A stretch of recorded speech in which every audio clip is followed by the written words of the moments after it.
नमस्कार दोस्तों, LAC के एक और एपिसोड में आपका स्वागत है। और आज इस एपिसोड में हम बात करने वाले हैं कि किस तरीके से इंडियन आर्मी के चीफ उपेंद्र द्विवेदी जो है जगत गुरु रामभद्राचार्य महाराज से मिलते हैं। उसके बाद हम आप खबरों का सिलसिला लेके चलेंगे बांग्लादेश, जहां पर मोहम्मद यूनुस को फटकार पड़ चुकी है इंडियन गवर्नमेंट से कि फ्री एंड फेयर इलेक्शन फटाफट से करवा लीजिए भैया। आर्मी तो बोल रही थी, अब इंडियन गवर्नमेंट ने भी बोल दिया। इसी के साथ साथ बांग्लादेश की बात कर रहे हैं तो उसके दो भाई पाकिस्तान और चाइना की भी बात करेंगे कि किस तरीके से वो इंडिया के खिलाफ प्लानिंग प्लॉटिंग कर रहे हैं, इंडिया की डिप्लोमेसी को काउंटर करना चाहते हैं। और फिर खबरों का सिलसिला अंत करेंगे रशिया, इंडिया, चाइना पर कि कौन सी ग्रुपिंग निकल के सामने आ रही है।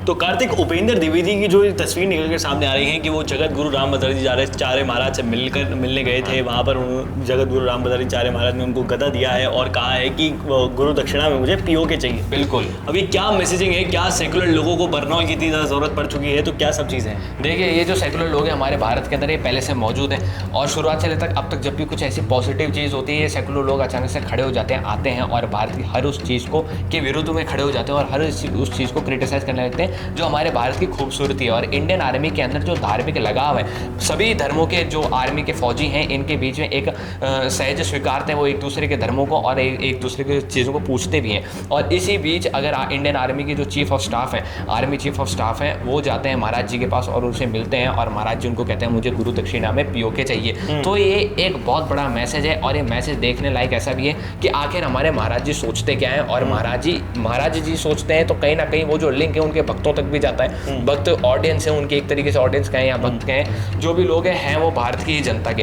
और वो कहते हैं कि उनको पीओके चाहिए। तो मेरे हिसाब से आर्मी को कहीं ना कहीं फोकस करना चाहिए वहाँ पर भी और वो मैसेज पहुँचना चाहिए नरेंद्र मोदी तक भी। लेकिन इस बीच देखते हैं कि सेकुलर लोग आ जाते हैं। अगर आप इंडियन आर्मी को देखेंगे तो ये जो सेकुलर वाले लोग हैं ये इंडियन आर्मी की वर्किंग को नहीं बिगाड़ सकते, क्योंकि इंडियन आर्मी की जो हिस्टोरिकल वर्किंग रही है इस तरीके से आप देखेंगे वहाँ पर राजपूत रेजिमेंट है, जाट रेजिमेंट है, बिहार रेजिमेंट है, सिख रेजिमेंट है, ऐसे करके अपने अपने रेजिमेंट है, सबके अपनी अपनी वॉर लाइन्स है, सब अलग अलग देवताओं को पूजते हैं और सबके अंदर एक एकता है।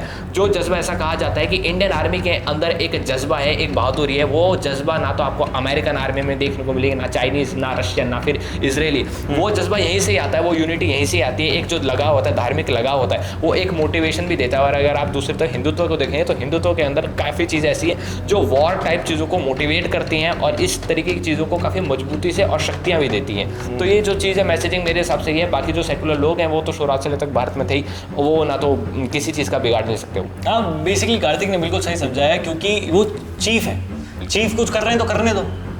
अगर इंडियन आर्मी वो वाली चीज़ है ना, you can question the army but you can criticise the army and not every time you can also question the army.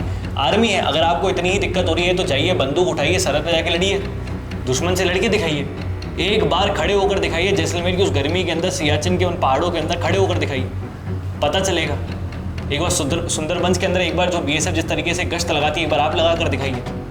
तो वो चीज़ जो जिस तरीके से ये जो लोग हैं इंटरनेट पे बैठकर बस अपने एक्स का इस्तेमाल कर ये जो करते रहते हैं ना, लिखते रहते हैं, अपने अंगूठों का इस्तेमाल करके एक्स के ऊपर लिखते रहते हैं, इनको ये चीज़ पता चल जानी चाहिए कि वो आर्मी चीफ है, वो जो कर रहे हैं कहीं ना कहीं सही होगा और उनको सलाह दें। हम कौन होते हैं उनको बताने वाले हैं? नहीं कि अब आप यहाँ गए वहाँ जाइए, कौन होते हैं? वो आर्मी चीफ है। वो किस तरीके से उस आदमी का दिमाग चलता होगा वो किसी को पता भी नहीं। वो आर्मी चीफ है, हिंदुस्तान की ज्योग्राफी का एक एक चप्पा जानता होगा वो आदमी, एक एक चप्पा।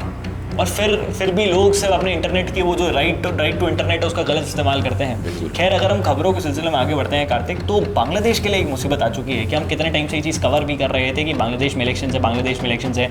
मोहम्मद यूनुस को वहाँ की आर्मी बोल चुकी है, बांग्लादेश की जो वकर उर जमान है, जो बांग्लादेश के आर्मी के चीफ हैं, वो बोल चुके हैं कि इलेक्शंस करवाइए। मोहम्मद यूनुस से पहले मना कर दिया कि 2026 में कराने की सोचूंगा। अब उन्होंने कह दिया कि दिसंबर 2025 से लेकर जून 2026 के बीच में इलेक्शंस करवा दूंगा।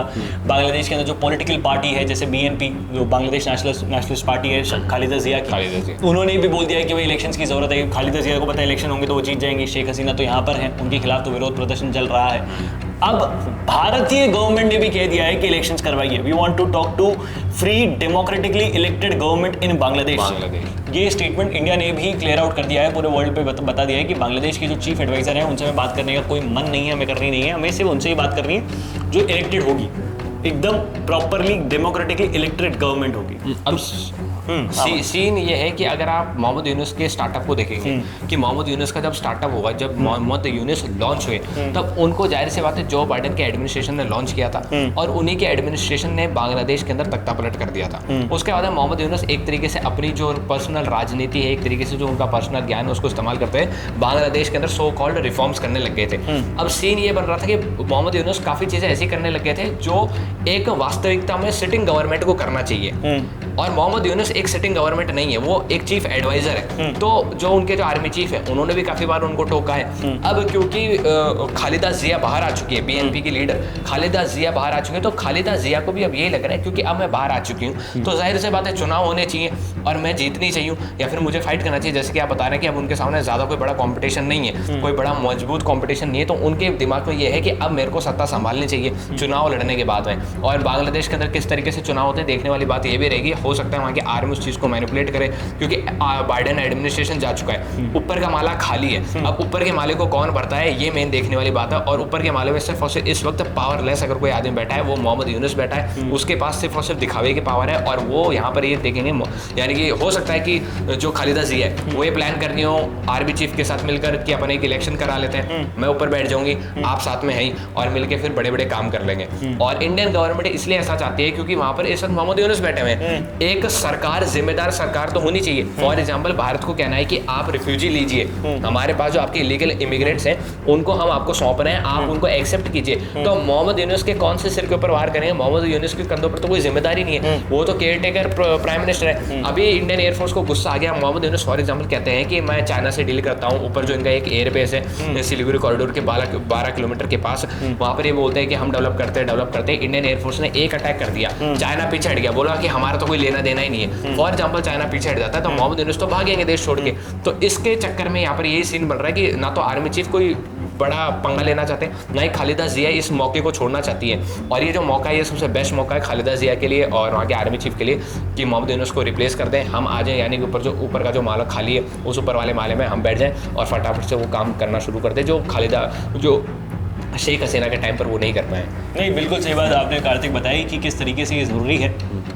कहीं ना कहीं हमें एक डेमोक्रेटिकली इलेक्टेड गवर्नमेंट बांग्लादेश में चाहिए क्योंकि जिस तरीके से मोहम्मद यूनुस तो बंदर के हाथ में तलवार वाली चीज़ है, वो कुछ भी करना चाहते हैं, कुछ भी कर रहे हैं, आता जाता कुछ भी नहीं है। जो रेडिकल स्टूडेंट्स की पार्टी भी उन्होंने बना दी एक, उस पार्टी को भी अब वो पता नहीं क्या होगा क्या नहीं होगा, क्योंकि मोहम्मद यूनुस को पता है कि बांग्लादेश में जो चुनाव हारता है उसके साथ क्या होता है।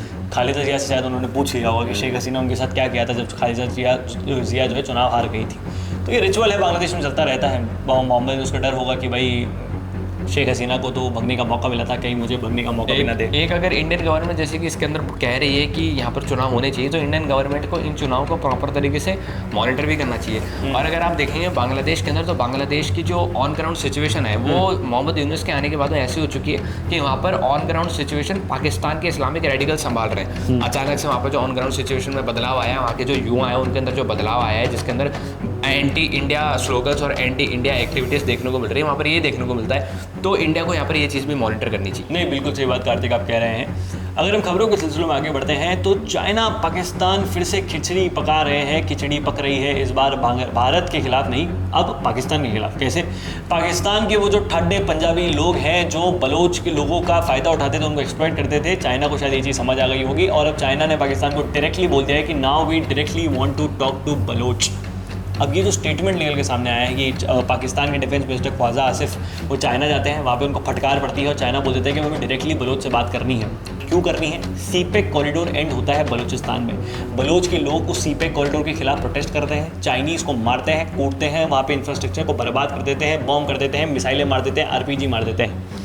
अब ये जो चीज़ें बलोच वहाँ पर कर रहे हैं ना, इस चीज़ से चाइना बहुत त्रस्त है क्योंकि पाकिस्तान चाइनीज़ आर्मी को बलूचिस्तान में लाने नहीं देना चाहता क्योंकि फिर चाइनीज़ और पाकिस्तान की सॉवरेनिटी को खतरा हो जाएगा। क्योंकि पाकिस्तानी आर्मी, आपको याद होगा कतर के अंदर जब फुटबॉल फीफा चल रहा था, जब वहाँ पे सिक्योरिटी का काम करने गई थी, तो बहुत बड़ी आर्मी है, चौकीदार, बहुत मतलब मैं कह रहा हूँ उनके ताल्लुकात जो हैं वो मिस मार्वल देखिए आपने, मिस मार्वल, उसमें एक मार्वल्स एक कैरेक्टर होती है मार्वल, जिसके पास एक बहुत स्पेस की पावर होती है, वो ट्रैवल कर सकती है। पाकिस्तानी आर्मी उससे भी आगे, उससे भी आगे बहुत ऊपर है, वॉचर्स हैं, मार्वल्स के वॉचर्स हैं, उन वहाँ तक पहुँच चुकी है पाकिस्तानी आर्मी।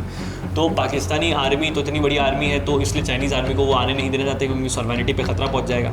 इसी चीज़ पर अब ये चीज़ है। तो कार्तिक, आप मुझे बताइए कि क्या ये कहीं ना कहीं इंडिया की वो जो बैकडोर डिप्लोमेसी है जो हमने फॉलोअप ली थी, जिस पर हम इतना काम किया था, कहीं ना कोई वो हैम्पर तो नहीं हो जाएगी कि बलोच अगर चाइनीज़ डायरेक्टली बात कर लेंगे तो बलोच के लिए कहीं बेटर डील ना आ जाए, बलोच कहीं ना कहीं चाइनीज़ तरफ शिफ्ट ना हो जाए? बिल्कुल, यहाँ पर आपने जैसे कि बताया कि बलोच लोगों के पास बेटर डील आ जाएगी। अभी बलोच वालों के पास बेटर डील है नहीं, उनके पास सिर्फ और सिर्फ बलोच के अंदर जो भी कमाई चाइनीज़ कंपनीज करती हैं उसका सिर्फ और सिर्फ 2% जाता है या फिर उससे भी कम जाता है। 50% चाइना के पास, 48% पाकिस्तानी खाटे पंजाबी लोग, हाँ, और 2% जाता है बलोचों के पास। अब वहाँ पर अगर उनको बेटर डील मिलती है कि आपको 2% से ज़्यादा मिलेगा, तो मेरे हिसाब से बलूचिस्तान के लोगों को अपनी भी डिमांड्स रखनी चाहिए। ना सिर्फ कि उनकी डिमांड्स को स्वीकारना चाहिए बल्कि अपनी डिमांड्स भी रखनी चाहिए और अलग अलग चीज़ें बोलनी चाहिए। उदाहरण के लिए उनको कहना चाहिए कि भाई इस जगह पर हम ही काम करेंगे, यानी कि उनके फ़ायदे की जितनी भी चीज़ें होनी चाहिए वो बलूचिस्तान वालों को कहनी चाहिए। और इसके अंदर अगर आप दूसरी तरफ देखेंगे तो चाइना ने क्या कहा है, चाइना ने कहा है कि हम पाकिस्तानियों से बात नहीं करना चाहते, हम डायरेक्ट बलूचिस्तान वालों से बात करना चाहते हैं। इसका मतलब चाइना के नज़र में पाकिस्तान वाले गिर चुके हैं, कमज़ोर पड़ चुके हैं और चाइना ने यह समझ लिया है कि अब बलूचिस्तान वालों को पाकिस्तान नहीं संभाल सकता और इस वजह से चाइना अब खुद ट्राई करेगा कि हम बलूचिस्तान वालों से डील करें। अब यहाँ पर चाइना को पूरी गारंटी नहीं है, इस खबर के अंदर जरूर ये चीज़ पक्का है कि चाइना बात करेगा, लेकिन ये गारंटी नहीं है कि चाइना कन्विंस कर लेगा बलूचिस्तान वालों को, क्योंकि बलूचिस्तान वालों को पता है उनके एथिक्स क्या है। पाकिस्तान के लाहौरी चूरन खाने वालों को नहीं पता है, वहाँ के जो पंजाबी जो आपने बताया ठाडे लोग हैं उनको नहीं पता उनके एथिक्स क्या है। उनको तो सिर्फ और सिर्फ पैसा चाहिए। उनको तो पता चला कि ट्रम्प के क्रिप्टो करेंसी फर्म के अंदर पैसा लगाओ तो अपन को चूरन खाने को एक्स्ट्रा मिलेगा वॉशिंगटन का, तो उन्होंने वहाँ पैसा लगा दिया। लेकिन बलूचिस्तान वालों को, और जैसे कि आपने पहले भी देखा कि तालिबान के भी वहाँ पर गए थे चाइना के अंदर मीटिंग करने, तो इनके एथिक्स है। अभी तक मेरे हिसाब से मैं अगर पर्सनली मानूं तो मेरे को तो थोड़ा बहुत इनके एथिक्स पर भरोसा है और नींव इनके भरोसे पर ही टिकी है।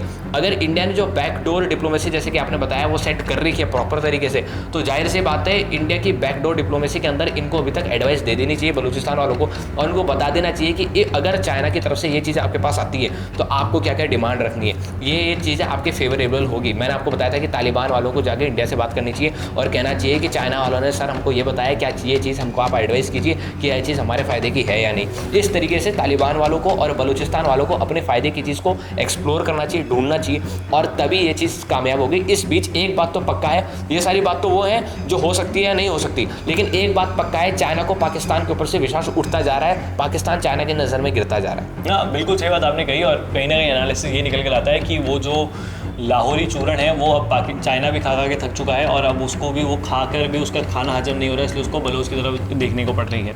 लेकिन अगर हम चाइना की बात कर रहे हैं तो रशिया के जो सर्गेई लावरोव जो उनके विदेश मंत्री हैं उन्होंने वापस ये स्टेटमेंट दिया है कि RIC, राजस्थान इंटरनेशनल सेंटर नहीं, रशिया, इंडिया और चाइना एक ग्रुपिंग थी 2006 के अंदर फॉर्मुलेट करी गई थी, उस ग्रुपिंग को वापस से रिवाइव कर देना चाहिए, जहां पर ये तीनों देश अगर साथ में आ जाते हैं तो ये नेटो और पूरे वेस्ट को एक साथ काउंटर कर लेंगे। शायद इसके बाद हमें किसी और देश की इस ग्रुपिंग के अंदर ज़रूरत भी नहीं पड़ेगी।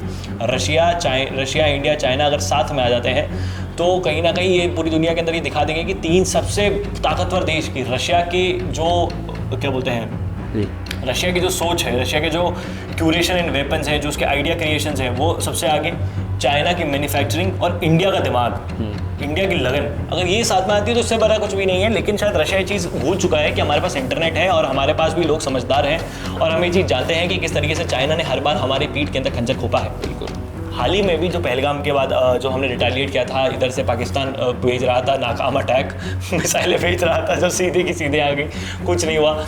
वो मिसाइलें चाइना की थी, चाइना के एयर डिफेंस सिस्टम थे। चाइना पाकिस्तान को एक प्रॉक्सी स्टेट की तरह इस्तेमाल करता है। चाइना अपनी फॉरेन पॉलिसी के अंदर इंडिया को सबसे बड़ा दुश्मन मानता है। चाइना UN के अंदर हर मूव को काउंटर करता है जो इंडिया का मूव होता है। चाइना इंडिया को चेली स्टेट बनाने की हर नाकाम कोशिश करता है। इंडिया की सॉवरेनिटी, इंडिया के इंटरनेशनल बॉर्डर, इंडिया के जो नॉर्थ ईस्ट के अंदर बैठे जो रेबल ग्रुप्स हैं उनको सपोर्ट देना हो गया, या फिर पाकिस्तान को पैसा पहुँचा के इंडिया के अंदर 0.5 वॉरफेयर को बढ़ावा देना हो गया। चाइना हर चीज़ में आगे है और शायद रशिया इस चीज़ को बोल रहा है। बिल्कुल, और रशिया को ये चीज़ ही स्टडी करनी चाहिए सबसे पहले। रशिया ऐसा सोचता है कि मेरे पास चाइना है और इंडिया है। रशिया एक वक्त के लिए वो जो कोरिया वाला इनका दोस्त है उसको नहीं एक्सेप्ट करता है, क्योंकि कभी कभी जैसे कि क्योंकि वो थोड़ा खमीनी को भी भूल जाते हैं, खमीनी को भी भूल जाते हैं। लेकिन रशिया एक तरफ से इस चैनल को लेकर चलता है कि इंडिया और चाइना, इंडिया और चाइना। लेकिन ये जो ट्रियो है, इसके अंदर से 2 की तो बनी नहीं रही, इंडिया और चाइना की बनी नहीं रही। चाइना ने किस तरीके से पहलगाम के अंदर पाकिस्तान को सपोर्ट करा है, विनम्र ने आपको बताया, और चाइना ने पाकिस्तान वालों को